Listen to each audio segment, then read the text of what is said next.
All of our government schools should come up again.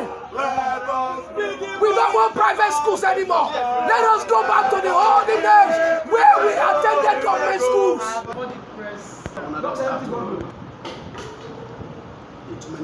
My name is Favour Emirure. I'm the chairman of the United Support Group. The United Support Group is a spirited group of support group leaders that's fervently advocating for the urgent attention of the deteriorating economic situation in the country.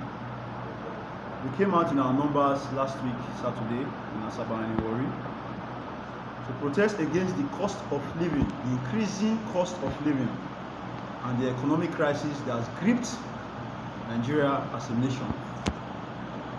There has been a spiraling cost of living since the inception of this present government. Hence, it has sparked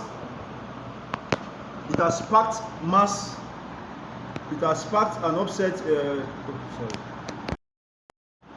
My name is Favour Emirure. I'm the chairman of the United Support Group, Delta State. The United Support Group is a group of support group leaders that is fervently advocating for the urgent attention of the deteriorating state of the economic situation in our country, Nigeria. We came out in our numbers last week, Saturday, in both Asaba and Warri, to let the public know of the economic crisis that has crippled our economy. Now, there has been a spiraling cost of living since the inception of this present government. Hence, it has sparked up mass upsets among Nigerians. And this is a country that was once a model of economy in Africa. Today was actually earmarked for a peaceful demonstration in Asaba and Warri. Asaba have occupied the State House of Assembly. Those of us in Warri, we occupied the Governor's Annex for a peaceful demonstration of the situation of the economy in this nation. Nigerians are suffering. We cannot cope with the situation of things again. Every day the price of things keep increasing. Everything in the markets are on the increase. We can no longer take our children to school because we cannot afford school fees again for our children. The cost of things have gone up. Things are going higher by the day. So we have decided to come out and join our voices with other Nigerians that are actually dying in silence but are afraid to come out to speak. There is a saying that says, if you speak, you die. If you don't speak, you die. So we as a group we have decided to come out and let the world know that we are suffering. Nigerians are actually suffering. Since they removed fuel subsidy, the economy has been biting on us. So we have decided to speak out. Let the federal and the state governments come to our rescue. We cannot be dying in silence again. So we want the federal and the state government to know the unbearable pain that has been inflicted on Nigerians, that have been inflicted on Deltans. That is the reason why we have come here today. Now, we are tired, we are hungry, the cost of living is unbearable, there are no jobs for our youth, there are no jobs for our women, our mothers are suffering, our market women can no longer go to the market again. The little money they are getting from the sales of the garri and tomatoes they are selling, they are using it to feed the children.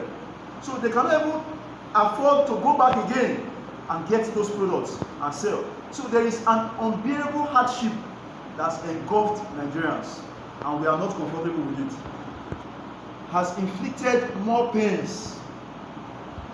If it has been double pains, if the pains upon Nigeria has been double since the inception of this first subsidy removal scam, the pains has actually tripled.